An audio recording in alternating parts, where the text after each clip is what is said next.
Now, one flashpoint in US-Chinese relations is China's massive overseas investment under its Belt and Road Initiative. China insists it's purely an infrastructure program to boost trade and prosperity, but critics are warning of debt trap diplomacy, with the US Secretary of State Mike Pompeo accusing China of predatory economic activity.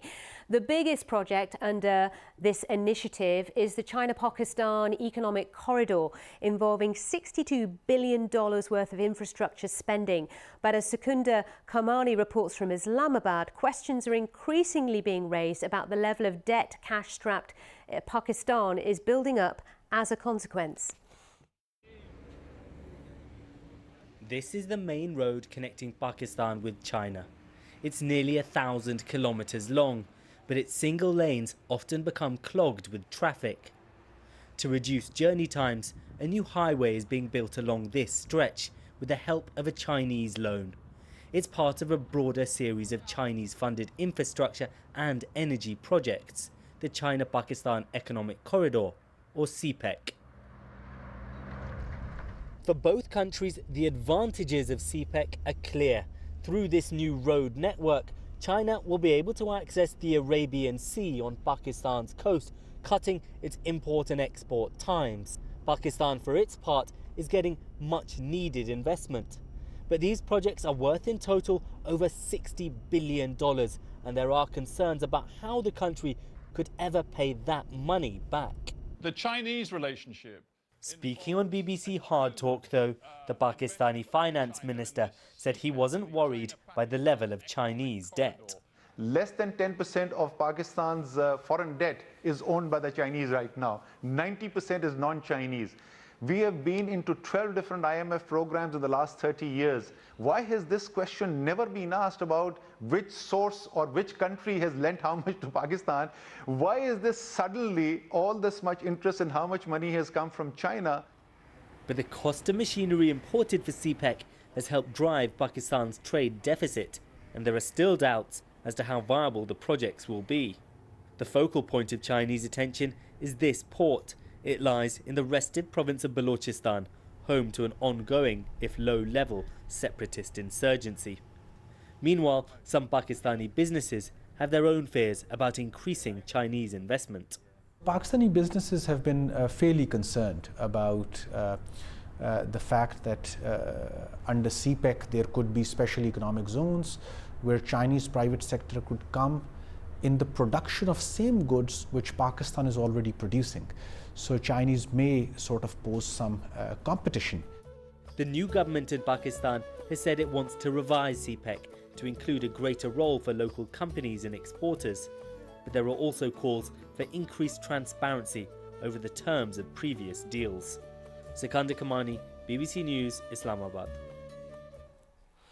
Interesting. Now, we do know that, of course, last year was not good at all for financial markets. It was pretty grim, actually, when you look at the statistics. So what is in store for 2019? We are going to get Rico his on to look into his crystal ball. Happy New Year, Rico. Happy New Year. So, nice to see you again, Sally. Nice to see you too. So what have people been saying to you then about the year ahead?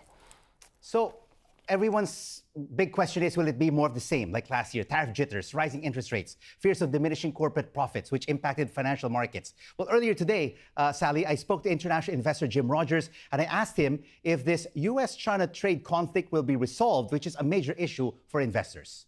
There is good news going to come, yes. But then later in the year, Rico, when things get bad in America, Trump is going to go back to protectionism. He's at heart, he's a protectionist. The guys around him now are protectionists. They think that trade wars are good. They're not. They're not. But Mr. Trump thinks he's smarter than history. So he will come back later in the year. And that's when you get very, very worried. And Sally, Jim is not a very big fan of Donald Trump, and he stressed that the U.S. economy will suffer later this year due to the president's economic policies.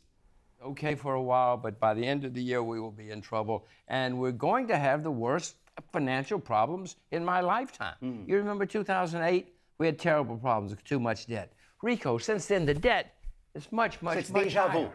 Yes, it's going to be, it's going to be worse because the debt is so much higher. The American Central Bank alone has increased its debt by 500% in 10 years. And on Bitcoin and cryptocurrencies, which were stellar performers in the first half of last year, but faltering the second half, this is what he had to say about cryptos and why. All disappear. Disappear? When you say disappear? Zero.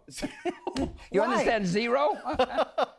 Because governments are not going to lose control. Governments will not, the crypto guys say, we're smarter than the government, and they are, but the government has the guns. And if the government says, this is what you're going to do, you're going to do it. And Sally, Jim is a bit of a non-traditional investor, and this is where he's putting his smart money in 2019. Agriculture, Russia, China, Chinese stocks. Those are a few cheap things. Sally, but everyone knows in 2006, Jim Rogers famously foresaw the 2008 financial crisis, saying he was shorting U.S. financials, home builders, and Fannie Mae. Sally. Brilliant. Thanks for the crystal ball. See you soon, Rico. Good to see you. That is your business briefing.